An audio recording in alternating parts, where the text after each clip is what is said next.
Gutter Vision, get at the table. You know the rules. You know how the fuck we play, you heard? Yes, indeed.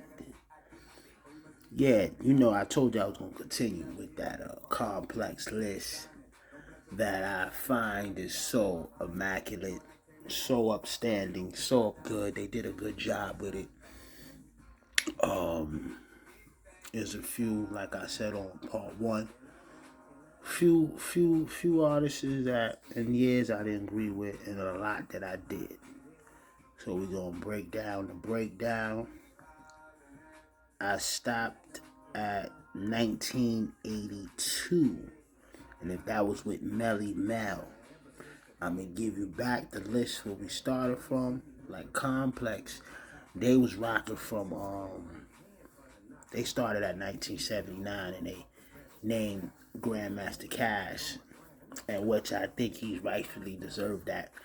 That man was definitely active in '79, but Gutter Entertainment, Gutter Vision, King Gutter, you know, I did my own list since they started from 1979.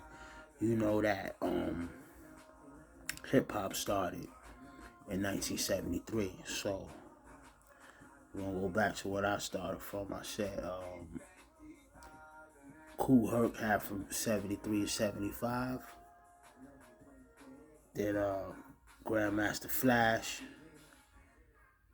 he had it from 75 to 77. Busy B had 78, 1978. Grandmaster Cash, 1979, like they said. 1980, Kurtis Blow, one of the first hip hop stars. 1981 was Kool Moe Dee. 1982, like I said, was Melly Mel. And we're going into 1983. We're going to have to give it to him. The man is known as Reverend Run right now. Let me tell you something. 1983 was really like the birth of Run DMC. A lot of people don't know that Run was actually like before Run DMC actually got active. Run was like a hype man for Kurtis Blow, and that right there, it really gave Run. And we talking like the early, like 80s, 81. Run was running with Kurtis Blow on the stage as his backup man, his hype up man.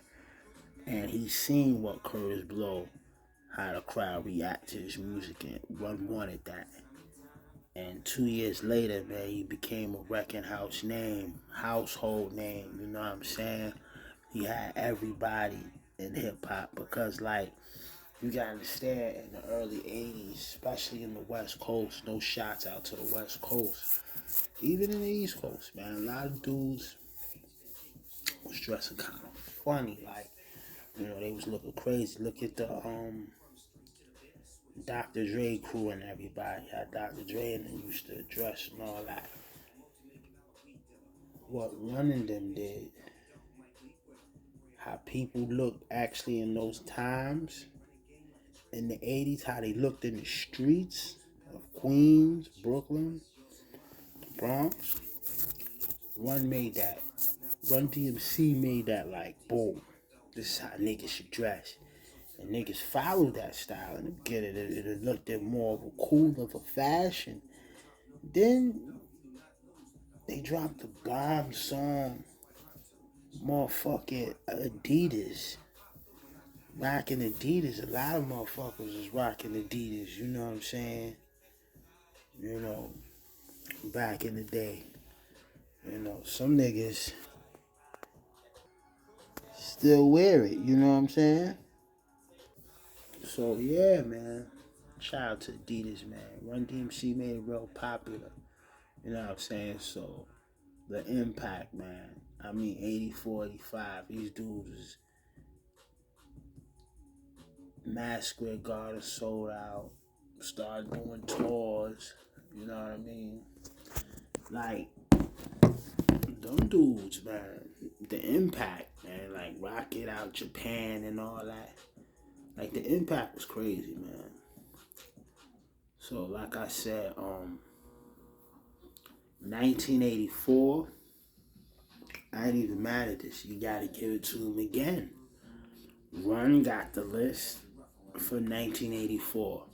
And I agree, that list for 1984, like I said, listen, man, Run DMC, they might have been the first real rap group with a reign, meaning like a long reign.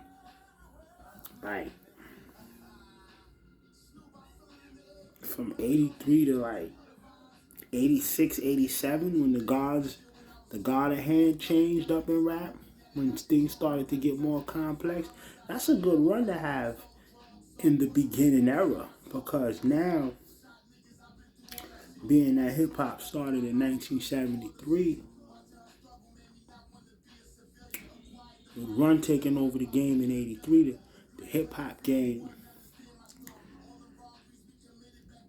the God of the Hand started to change. And as we coming into 1985, we are entering the golden era of hip hop. You understand what I'm saying?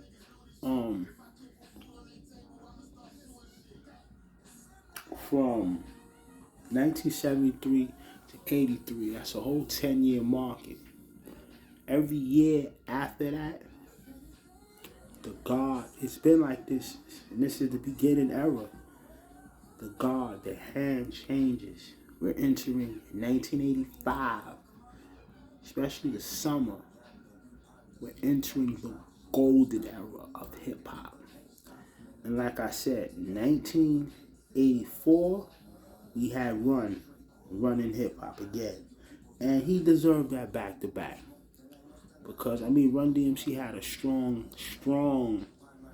motherfucking hold on the game. But like I said, the golden era has arrived. And the God hand has changed. And we gotta give 1985 to LL Cool J.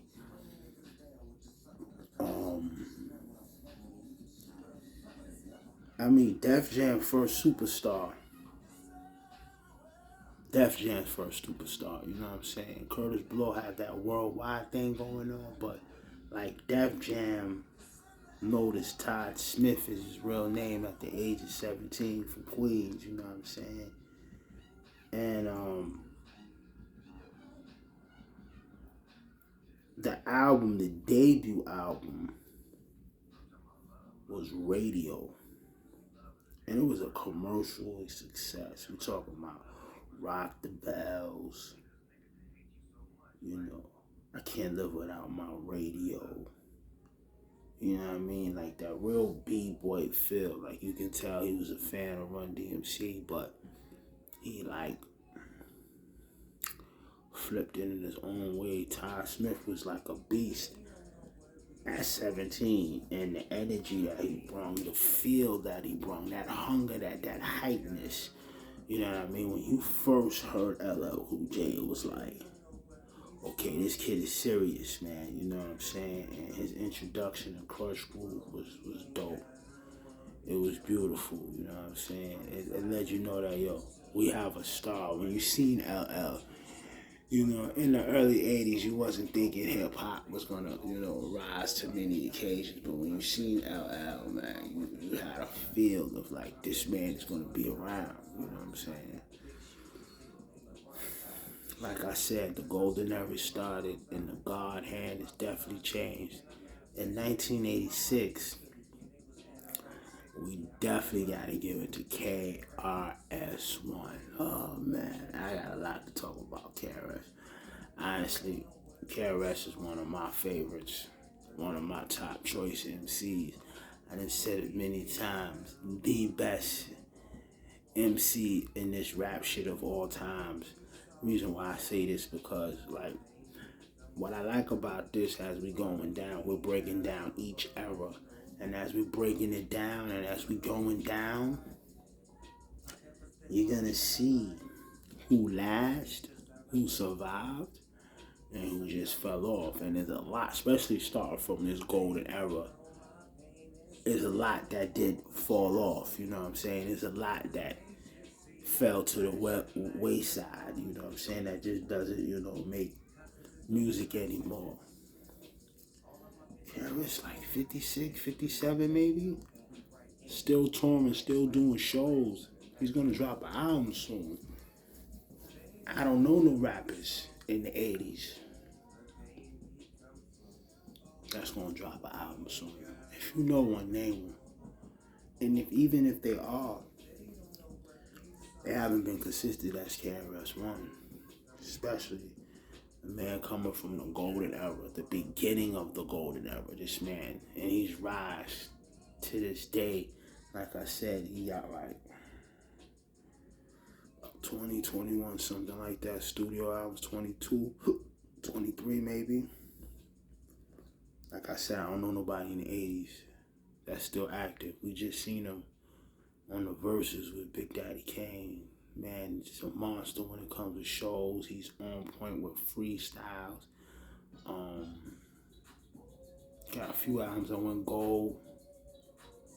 Entertainment went platinum. Long career, and he's still active. Like I said, to me, KRS is one of the best. 1987. I have no riffs of argues about what they picked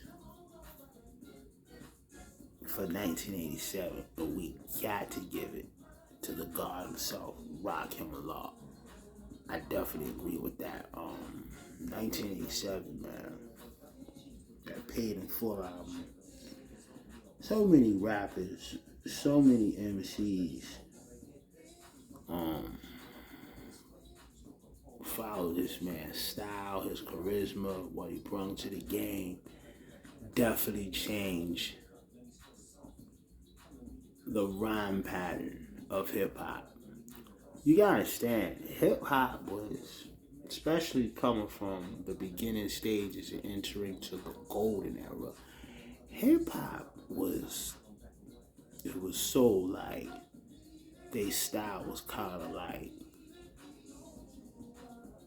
based around one style, like the hip, like basic rhyming, party type flows, braggadocious flows. Rakim came in the game. He was that and more. I mean, MCs and rappers was like, yo, if we want to be prominent in this hip hop culture, we got to step our game up. You got to understand, at 86, Rakim was 18 years old. Time Paid in Full came out, he was going on 19. And if you hear these rhymes that Rakim was coming at this age, see, you gotta understand, 87, 88, when Rakim was reigning and supreme, and he was, at that time it was like, you gotta understand, like, Run DMC was still them niggas. They was like the Drake of what Drake is now. They was Run DMC was that in the 80s, you know what I'm saying? Especially in that time frame. And then you had Rakim that just came out of nowhere, like, so it was like Run DMC was kind of diminishing, but they still was on top. But then it was like KRS and Rakim in the game was like, damn, these dudes is getting serious, man. And just the flow pattern that Rakim had, the seriousness to his delivery, everything he brought to the table was just like, yo, made a lot of people eyebrows raise the fuck up. So you definitely gotta give it to Rakim. And then 88, I'm not mad at this either. We're going with Slick Rick, Children's Story, a classic hip hop album. If you haven't heard that album, Slick Rick, The Great Adventures of Slick Rick, I advise you to do. That dude brought a lot of style, a lot of charisma, an accent, like Snoop jacked a lot of his style. It's even his rhyme patterns, the way Snoop rhyme, he analyzed and was flattered for it was like so flattering for Snoop to see that coming up in the 80s, like, and to watch that. It was like so, and he was just like, it has some remindings of him, In 88, Slick Rick was like, Snoop was like the broke version of Slick Rick, you know what I'm saying? He seen a lot of similarities, and he decided to use some of his style. But, of course, Snoop formulated and did his own thing. He is an icon today. But I'm bringing up Snoop because Slick Rick influenced a lot of people, man. I say Smooth B, so many, like, you know what I mean? I'm not mad at them picking that for him for 88, man, because that Children's Story album, like I said, if you haven't had an opportunity to go check it out, I think you should. Now, the next one is 1989, Big Daddy Kane. I also agree with that list, this part of the list too, because you gotta understand, even though Kane was reigning supreme in 1988, you know what I'm saying? But he came with his Big Daddy thing and reigned supreme. Crazy, crazy, crazy, crazy, crazy, crazy, crazy, crazy coming with it. But then it was that second album that King dropped. And this is when, yeah, it took King serious. Then it was to the point where, in this time, that little bit of time from 88 to 89, KRS, Rakim, and Big Daddy Kane started to be, like, you know how the crowd is, the people now to this day, they say it's Kendrick, Cole, Drake, whatever. Is what the people say. I feel a little different, but we can talk about that later. But the people saying that at that time, it was Kane, KRS, Rakim, in that order. Not in that order, but in any way you can, however you want to pick them from 1 to 3, you can. But those were like the three-headed monsters. You know what I'm saying? So I definitely agree. It's a Big Daddy thing. Long Live Kane. Jesus Christ, that Long Live Kane out. Pimpin' Ain't Easy. Raw. Set It Off. Like what Kane did to the game. You see, Rakim, he had flow, and his style was like kind of like slowish, like, but he broke it down right, and his words was precise. What Kane did, he was bringing technique, style, charisma, melodies, like he had flows, like similes. It changed up a lot. So definitely in the late 80s, Kane definitely bring it to the game. We're gonna end it out with this part 2, and we're gonna come back with part 3, and we're gonna end it out with the 1990 list. You know what I'm saying? And that's with Ice Cube, and I definitely agree with Ice Cube being that for 1990. Of course, he dropped the classic album, America Most Wanted. Ice Cube came from the strong group NWA. They dropped the classic album Straight Outta Compton. You know, by 89, 90, they end up breaking up. 89, they end up separating. And Ice Cube really wanted to keep it moving, and came to the East Coast, got down with the Bomb Squad, No Dre production, and man, came with a classic album. If you haven't heard America Most Wanted by Ice Cube, do yourself a favor. Go fuck with that album. Top notch album. So we're gonna end it off with Ice Cube. We're gonna come back with part 3 and give you more of the list. Got a vision, got a team, you know the rules. Check out that complex list. We're gonna break it down in the next one.